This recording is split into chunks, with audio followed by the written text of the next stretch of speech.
you're saying that most men Yes, actually don't know how to make love in a fulfilling, mutually absolutely. satisfying way. They need to be taught, they need to have their eyes open, because otherwise they're missing out on half the joy that they could get. Yes, absolutely. Because in a society like ours, with all the conditioning, these sort of conversations are actively discouraged. What men receive is boastful talks from other men who've been there and done that and are telling them, "ऐसे करो, वैसे करो, मैंने ये किया था, मैंने वो किया था." But no real honest conversation. And certainly no real honest conversation from uh, another, say, a friend, a lady friend who's not their lover, but just someone who cares about them and says, "Listen, now that you're embarking on something with a new partner in your life, this is what you should be really looking at and maybe thinking about it so that both of you can have a better and more intimate life together." Take it slow, make it last. The act should be enjoyed, not rushed through. In other words, Absolutely. wham bam, thank you, ma'am, is not good sex. It's the worst kind of sex. It's mechanical, it's transactional, it's business-like, it's unromantic, it's stripped of any mystique.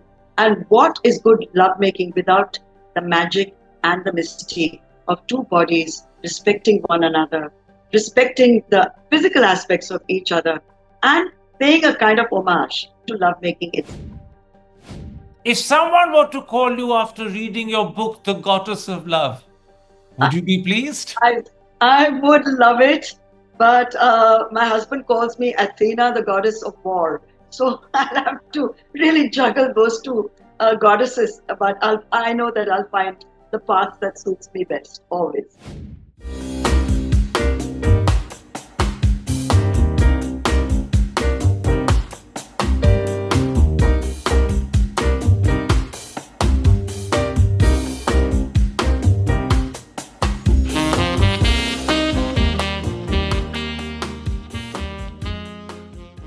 Hi, I'm Karan Thapar.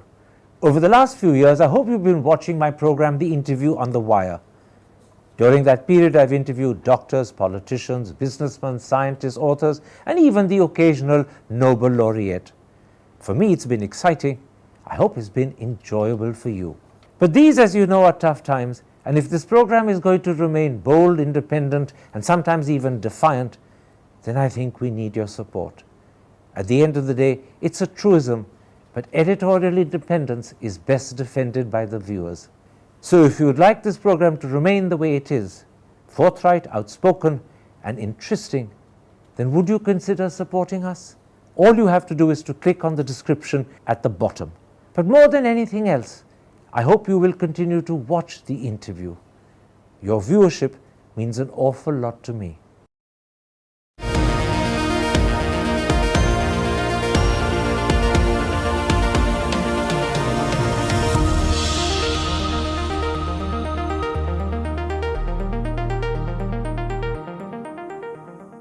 Hello and welcome to a special interview for The Wire. If you're too young to have read David Reuben's 1969 bestseller, Everything You Always Wanted to Know About Sex But Were Afraid to Ask, and if you haven't got around to reading the Kama Sutra, then I would say that Shobhaa Dé's latest book is going to interest you. I would describe it as a manual on how to make love, but also on how not to do it, the different ways of attempting it, and how to enhance your pleasure. There are parts of the book that might make you blush and squirm, but for the most part, it's full of sensible, sage advice. Here it is. It's called The Sensual Self, Explorations of Love, Sex, and Romance. And joining me now to talk about her book and the advice she's offered is Shobhaa Dé herself. Shobhaa Dé, I've described your book as a manual on how to make love, but also how not to do it, the different ways of attempting it, and how to enhance your pleasure. Do you agree, or would you describe your book differently? The manual part of it, I disagree. It wasn't intended to be that at all. It was intended to be a mirror. Most of my books have been mirrors I hold up and let people figure out for themselves. It was meant to raise questions. It was meant to get us back in touch with something perhaps that we have lost in our society here in India, which has, as you know, Karan, such a rich and incredible tradition of eroticism and sensuality, thanks to our climate, our spices, our music, our dance, the way we have different drapes across India. We are not a kind of a standardized society where everyone looks the same, speaks the same, makes love in the same way. Every state has its own little secrets. Every community has its own little secrets. And for me, this was a tough book to write because there was a delicate balance that I had to constantly remind myself about. That it's not the Kama Sutra in 2025. It's not agony aunt or ecstasy aunt, as I've been called. It was a book that was sharing my own experiences. So it was personal.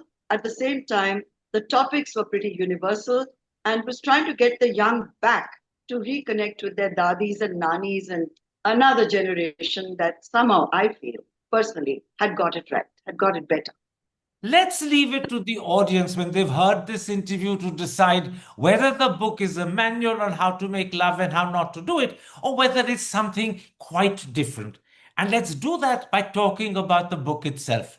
And I'll start with what I call the innocent bits of the book.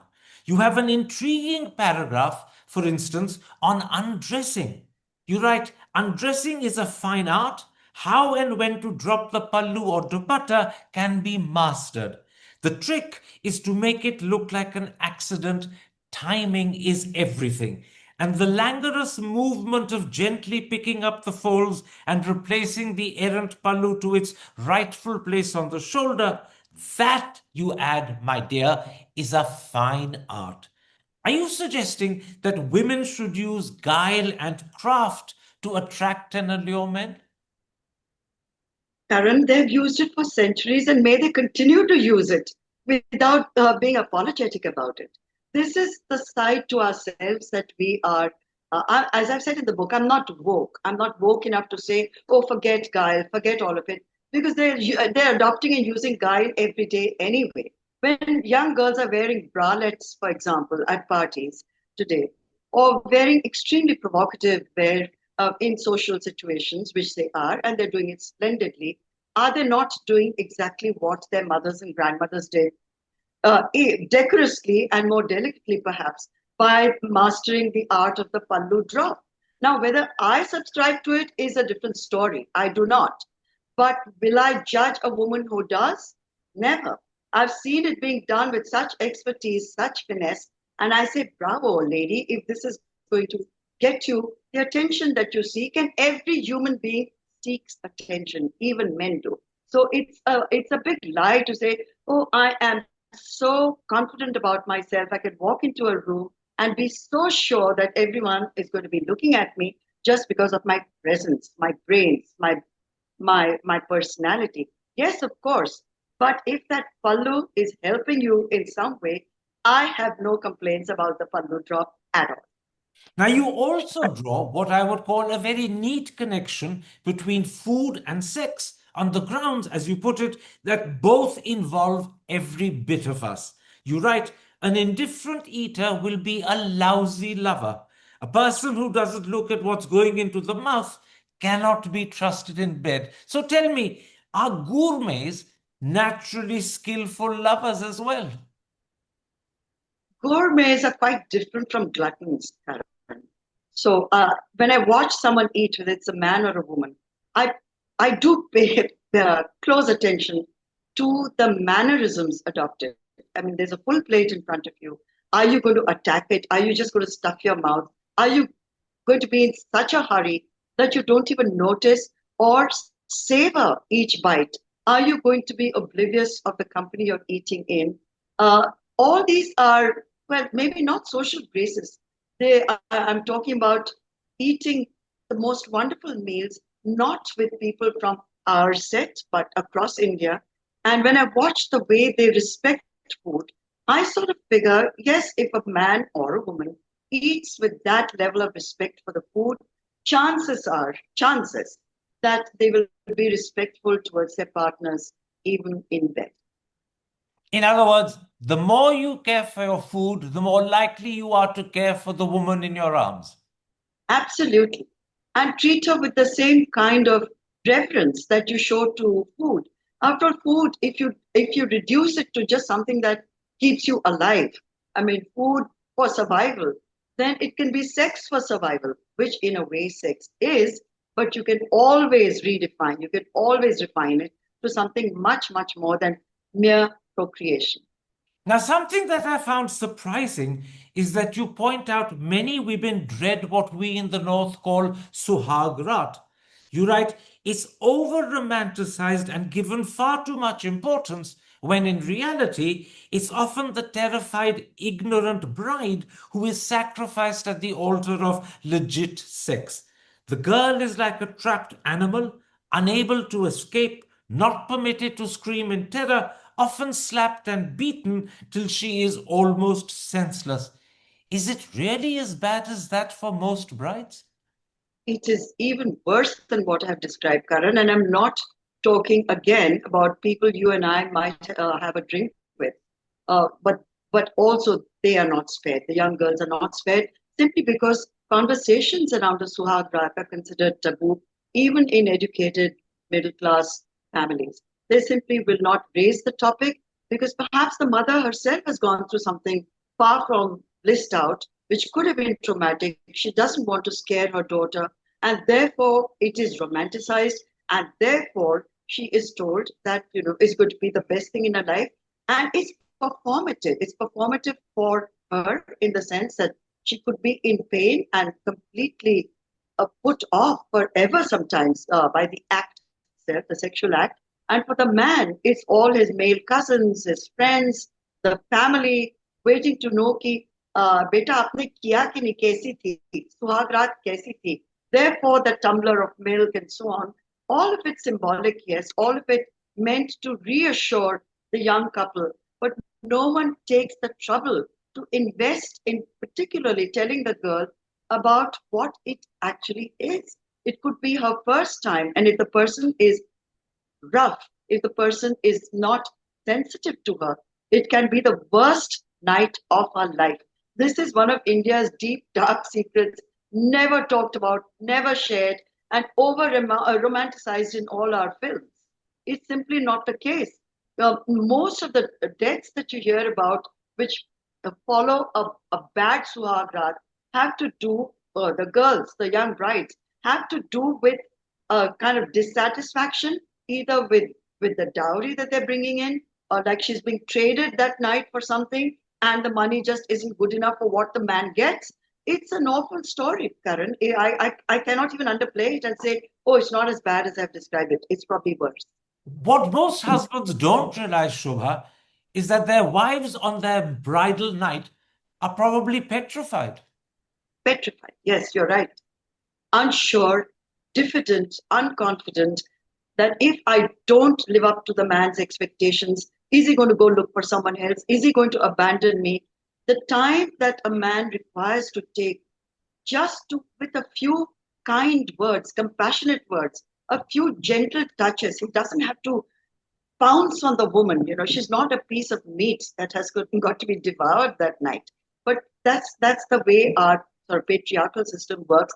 That's the way patriarchy works across the world. It's not just us. I mean, the Italians would say the same thing. The Greeks would say the same thing. I'm sure South American, Latino cultures will say the same thing. That it's not what is cracked up to be at all. The wedding night. Now, I said I would start with what I call the innocent bits of your book. I think it's now time to move to what some might consider the more risque parts. You write, men need to be dexterous with their hands and fingers, tongues and penises to truly please a woman. In other words, don't be selfish in lovemaking. If you please your partner, you'll enhance the pleasure for both. Is that what you're saying there? Absolutely right. Yes, absolutely right. Because men in our society are not really conditioned to think of the other. They're not conditioned to think of their partners. They are only conditioned to crave for that one big orgasm, that one big release, and to focus all their energies on a performance. It is much, much more than that. If they want even the performance to be a memorable one for their partners, yes, do be more sensitive and do treat your partner as another human being with the same desires and sensitivities as your own. Most men do not, they overlook it very often. They're only thinking of themselves. They can be extremely selfish in bed, selfish beasts, a lot of them, because the penetrative sex is what they're aiming for. Whereas for a woman, there's so much more. It's not just about penetrative sex, it can be fulfillment and pleasure on several other fronts. I notice you say for a woman there can be so much more to sex and lovemaking than just penetrative sex. And in fact, you have a whole chapter on kissing. You write, a kiss is one of the most underrated acts of lovemaking. We tend to disregard the aesthetics of a kiss in our unseemly hurry to have penetrative sex. For those who don't automatically understand, can you start by explaining what makes a kiss special?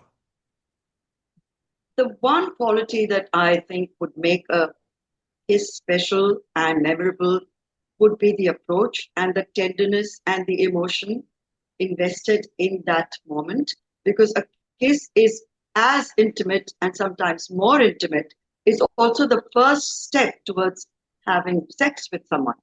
And if that moment is destroyed by a clumsy kiss of a man just exactly like penetrative sex, of invading your mouth in a way that is unesthetic or which is not very pleasing, it can put you off kissing.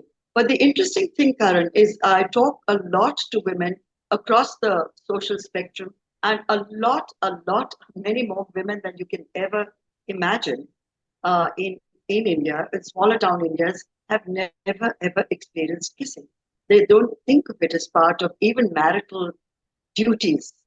They don't kiss. They often ask me that, oh, अब kissing तो हमारे में होता ही नहीं है, हमारे में ये रिवाज ही नहीं है किसिंग का.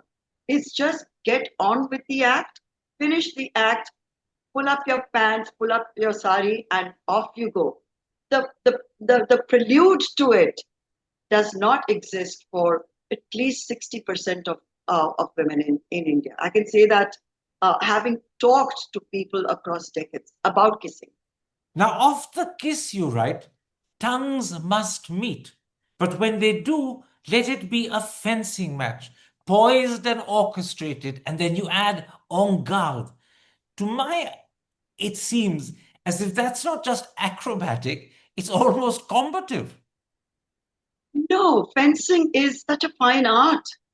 Uh, when you talk about en garde, it is that moment where you know who is kind of winning that one. But it's not, doesn't have to be combative. It has to be playful. It has to be delightful. It has to be something that says, okay, I'm participating in this too. It's not just the man who's invaded my mouth. It's also me participating actively. And let's see which one of us comes out of this, scoring. It's fine. A But one little of bit the of points you're it's making, fine. but one of the points you're making, which most Yes. Indians seem to be unaware of, is kissing is one of the great joys of lovemaking. Those who don't kiss, those who only concentrate on penetrative sex, are missing out on something that they should be cherishing and savoring instead. Absolutely. Also, the way a person holds the partner during a kiss, and I think I've made a reference to Gustav Klimt, not just once, but many times, the kiss, because it really needs to be studied just for the body language of the lovers involved. It's not a kiss which is which the man has grabbed the woman and is about to kiss her passionately. It's the tenderness with which he's holding on to her face, her hair.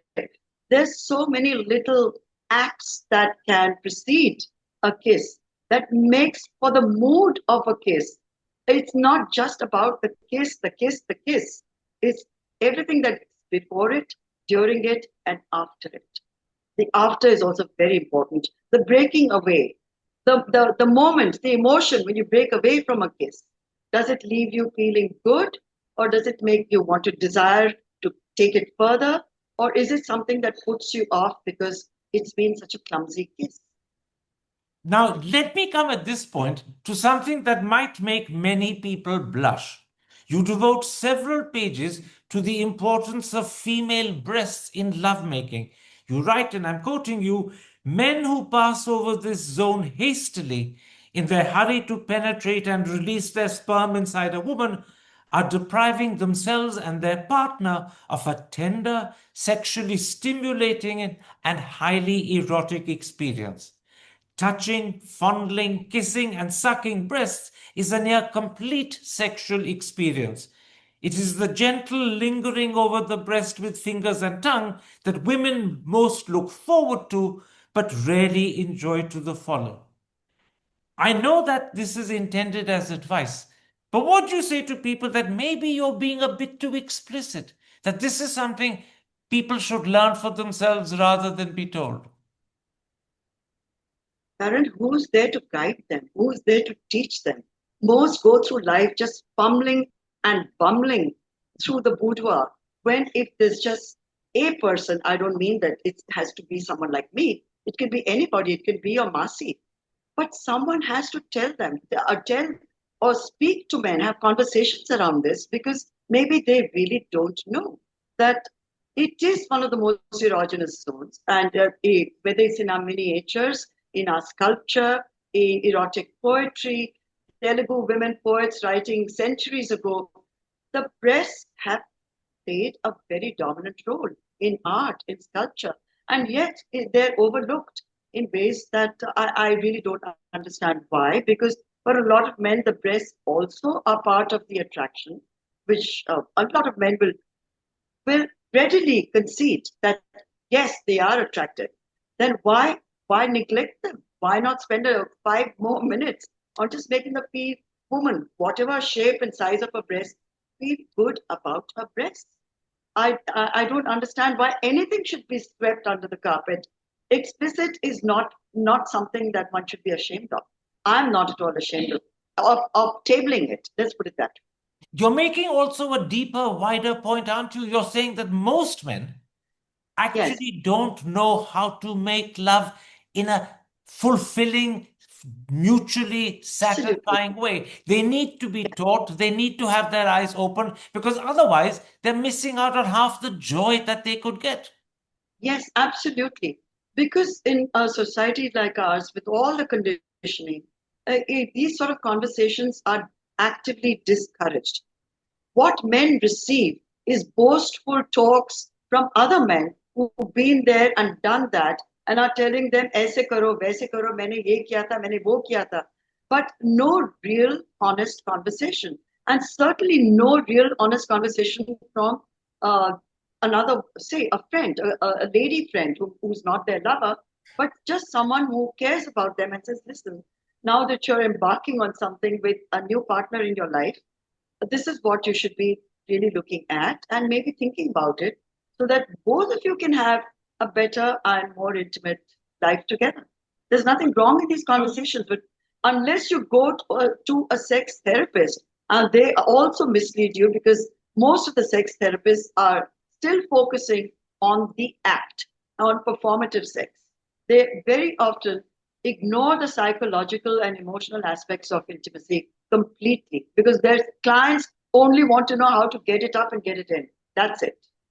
But you know, it's not just that men are unaware of how to make love in a satisfying, fulfilling way. Men are also unaware of the sensitivities of the female body, the erogenous zones that females Yes, have. It's absolutely You're right. also teaching them that women Yes, need to be fulfilled just as much as you want to fulfill yourself. absolutely right. But Karan, today when I'm talking to the very young, and I was talking to a 20-year-old dating expert at 20, I said, wow, a dating expert, a young girl who's an influencer who was interviewing me. And I mean, for her, what I was saying seemed almost like theater of the absurd. She said, who has the time for all this? We just go straight, we just go straight to bed. There's no time for any of these trends. We don't have the interest. We want to get to base right away. But So you there know, is a the huge interesting thing generation is, shift. The Huge interesting thing is, generational shift. but the interesting thing, Shobha, is that you give much the same advice in reverse to women. And this is something most women, again, would be equally unaware of. You write, ladies who circle their man's nipples with delicate fingers, a sharp nail, a pointed tongue, maybe even scratch around them playfully, will be rewarded with purring sounds, growls, and moans. I take it this is written from personal experience. I'm not saying, Karen, not at all. I speak to a lot of women, a lot of my girlfriends. We have uh, conversations which are unfiltered, and this is what I have picked up from conversations, and how much of it is from the personal and how much of it is anecdotal. I'll leave it to the readers to figure out. But the point you're making is that just as female breast can be a Yes, source of joy for the woman, yes. playing with the male breast can be an equal source of joy, satisfaction, and comfort for the man. And frequently neglected by the woman too, because she doesn't think of a man's chest as an erogenous zone. She thinks of a man's chest as a comforting zone where she can place her head, maybe after lovemaking, and be held and made to feel wonderful, but not as necessarily as something that may stimulate the man as much as it does her.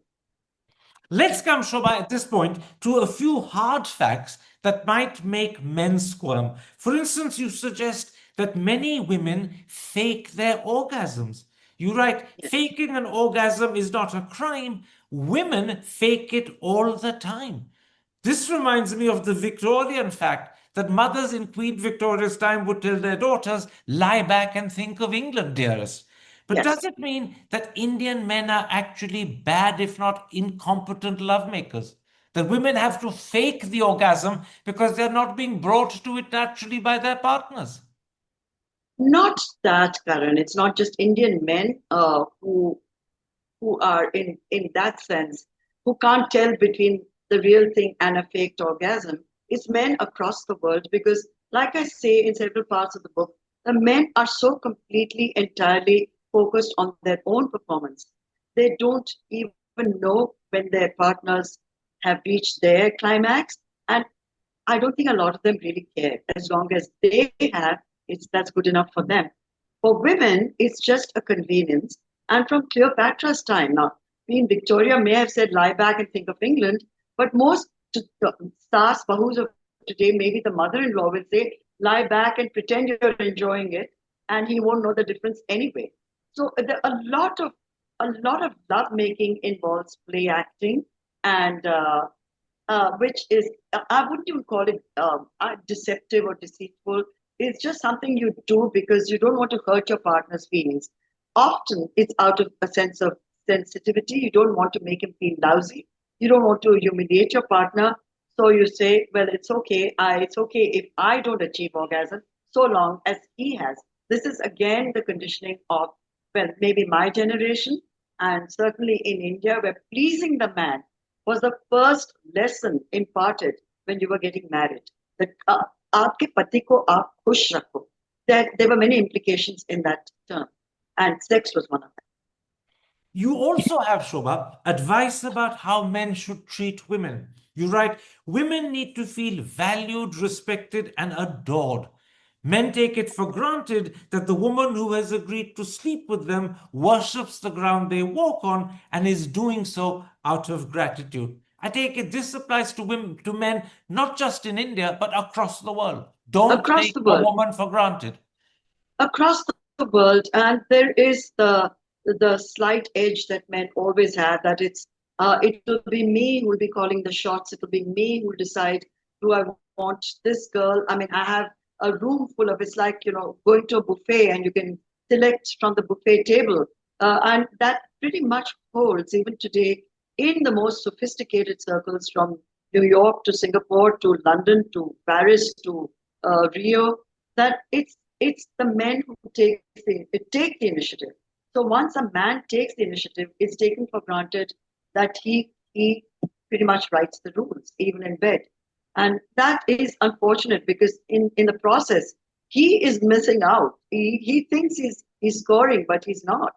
It's not some trophy that he's at the end of the day going to be winning or something that, or maybe he thinks of it like that, but it's not the case. If he were to invest more of himself, even in a one night stand, make the woman feel good about herself rather than used or abused, it would make him feel better. It would make him a better man.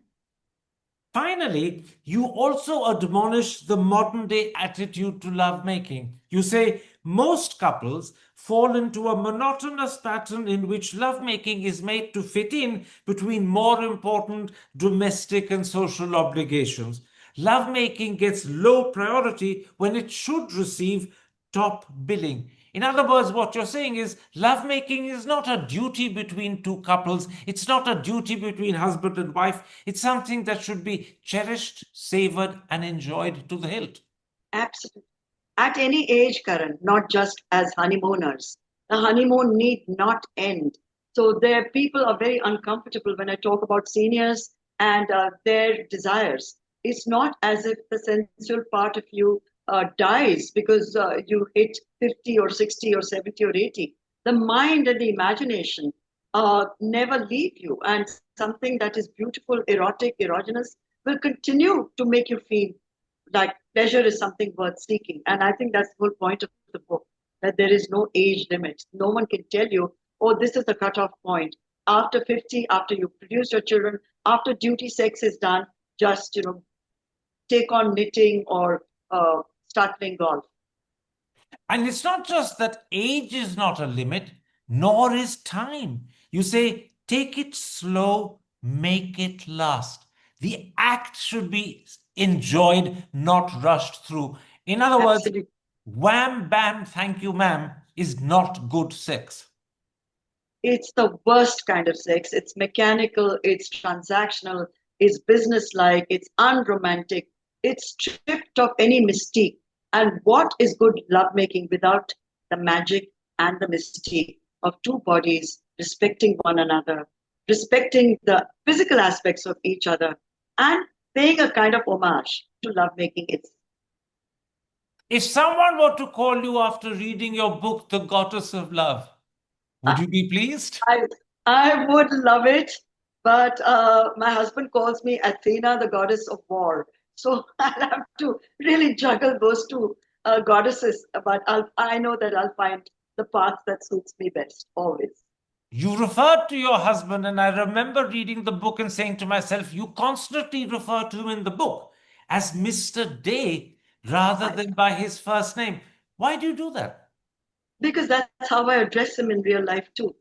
So he has always been Mr. Day, and he will remain Mr. Day. And I kind of like it. I find it sexy. Okay. Shobhaa Dé, thank you very much for this wonderful interview. And I'll hold up the book again. There it is. It's a book that I think I would recommend to people to read, not just because they learn how to make love properly, but more importantly, it's also fun, insightful, and at times witty, often disturbing. But a book that we should all read. Thank you very much for this interview. Thank you, Karan. As always, a pleasure. Thank you. Take care, Shobhaa. Stay safe. Yeah, lovely. That was a great interview. Thank you so much. Hi, I'm Karan Thapar. Over the last few years, I hope you've been watching my program, The Interview on the Wire. During that period, I've interviewed doctors, politicians, businessmen, scientists, authors, and even the occasional Nobel laureate. For me, it's been exciting. I hope it's been enjoyable for you. But these, as you know, are tough times, and if this program is going to remain bold, independent, and sometimes even defiant, then I think we need your support. At the end of the day, it's a truism, but editorial independence is best defended by the viewers. So if you would like this program to remain the way it is, forthright, outspoken, and interesting, then would you consider supporting us? All you have to do is to click on the description at the bottom. But more than anything else, I hope you will continue to watch the interview. Your viewership means an awful lot to me.